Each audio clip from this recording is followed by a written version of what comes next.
How's life? How would you answer this question? The usual responses are not bad, can't complain. It is what it is, same old, busy, challenging, and others. Most of these answers imply that life is hard and all of us are doing our best to hang on, dealing with everyday tasks, work, errands, chores, and beyond this, also facing situations when things don't go as planned and there are problems. Wouldn't it be great if everyone and everything behaved as expected and there were no issues? But unfortunately, that is not the case, as all of us have experienced ad infinitum. Let's talk about what a problem is and how it affects our life. Google's English dictionary definition of the word problem as a noun is a matter or situation regarded as unwelcome or harmful and needing to be dealt with and overcome. Now, let's look at some examples of problems. We'll be talking about two different sets of problems. Let's look at the first set and talk about some examples. Number one, there are challenges with the physical body. There could be an illness or a condition which is causing the body to not be healthy and not function optimally. It could be because of a disease, pain, allergies, fever, an injury, or something else. Number two, relationship problems. These are the issues that people face with other people. Examples: breakups, toxic relationships, arguments, not able to get along, emotional problems, and other issues. Number three, career problems, not able to find a job, not able to find the right job, toxic work environment, bad management, bothersome co-workers, workplace politics, and others. Number four, financial problems, always struggling to get money, not able to have a good quality of life, not able to have basic needs met, and other financial problems. Number five, other problems: getting into a car accident, getting a parking ticket, flight delays, traffic, getting into an argument with someone, running late, not having enough time to pursue your interests, and so on and so forth. Now, this is by no means a comprehensive list. We all have seen flavors of these incidents in our own life, and this is what we encounter on a daily basis.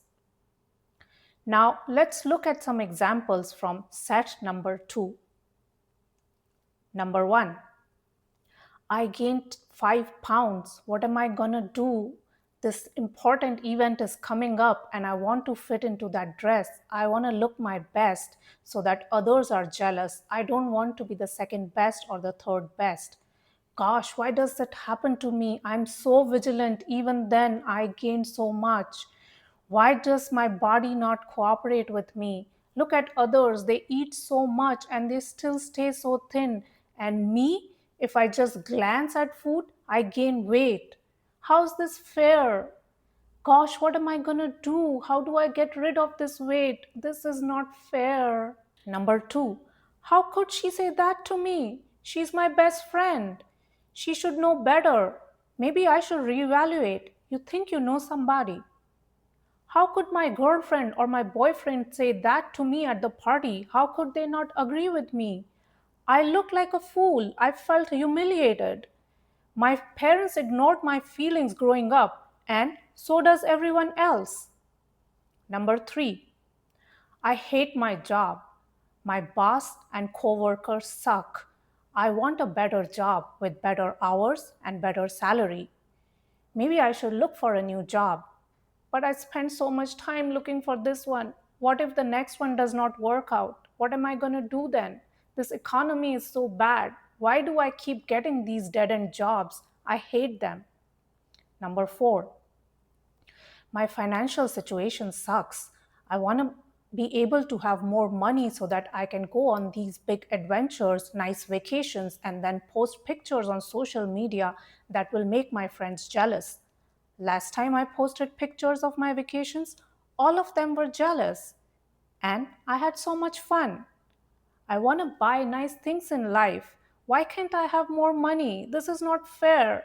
People have so much money, but I have to struggle all the time. If I had more money, I could buy a nice car. Number five, other problems. Gosh, that guy hit my car. Now my new car has a dent. My friends will be happy. They were so jealous of my new car. I got a parking ticket. I was gone just for 2 minutes. I hate these cops. I will never go back to that part of town. My flight is delayed. Why does only my flight get delayed? Other people's flights leave on time. My time is important too. I texted that person and they haven't replied back. It's already 4 hours. How can they ignore me? Why do people disrespect me and take me for granted? I don't understand. Why me? Let's compare the two sets of problems.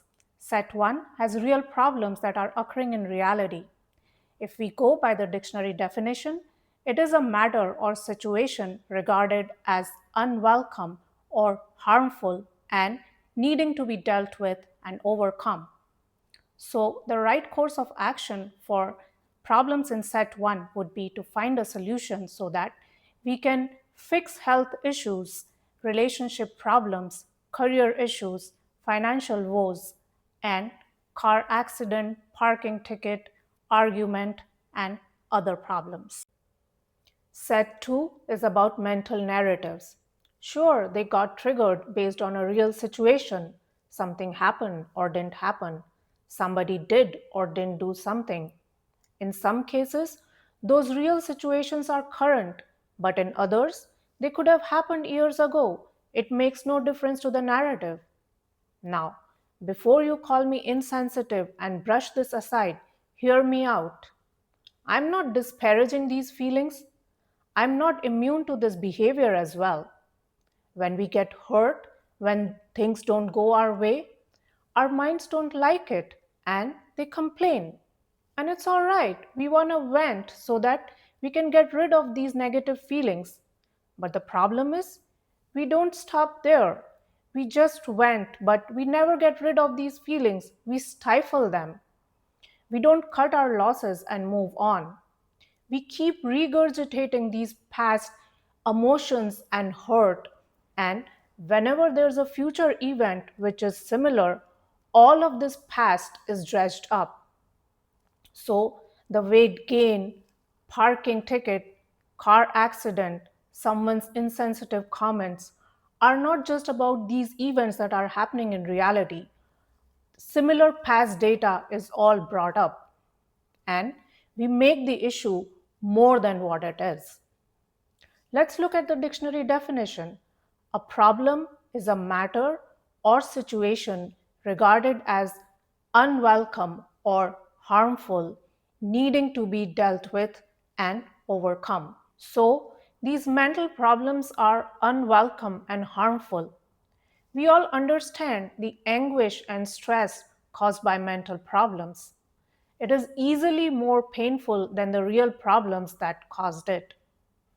But even though we understand that these mental problems are unwelcome and harmful, we are not doing anything to deal with them and overcome them. Something happens on the outside, weight gain, parking ticket, car accident, someone's insensitive comment. We may be able to fix it or not, but on the inside, there is turbulence. The mind goes into a frenzy. All the data from the past joins in, and we are pulled into this whirlpool of agony and hurt, having no sense of agency. After some time, we try to get a handle on these feelings. We try to stifle them and carry on. But the problem is, they don't go anywhere. They stay there dormant within us, ready to erupt at another similar encounter. This is so prevalent, and all of us do this, so it has kind of become expected behavior.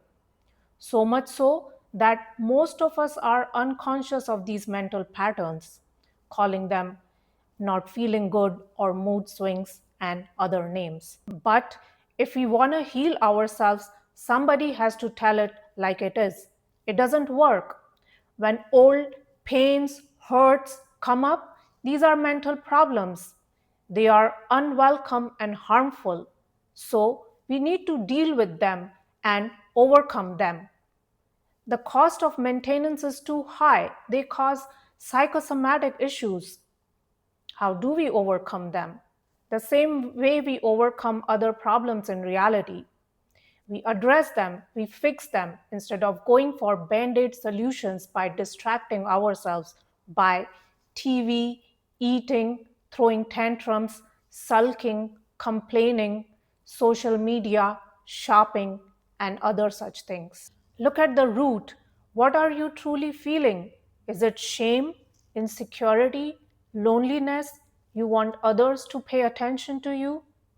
Dig deep and then talk to a trusted friend. Get therapy, coaching. Identify your patterns. When do you launch into these mental narratives? What are you trying to compensate for? What is the emotional undercurrent that is bothering you? Stay alert and conscious, and slowly you can undo these patterns. It takes time and effort.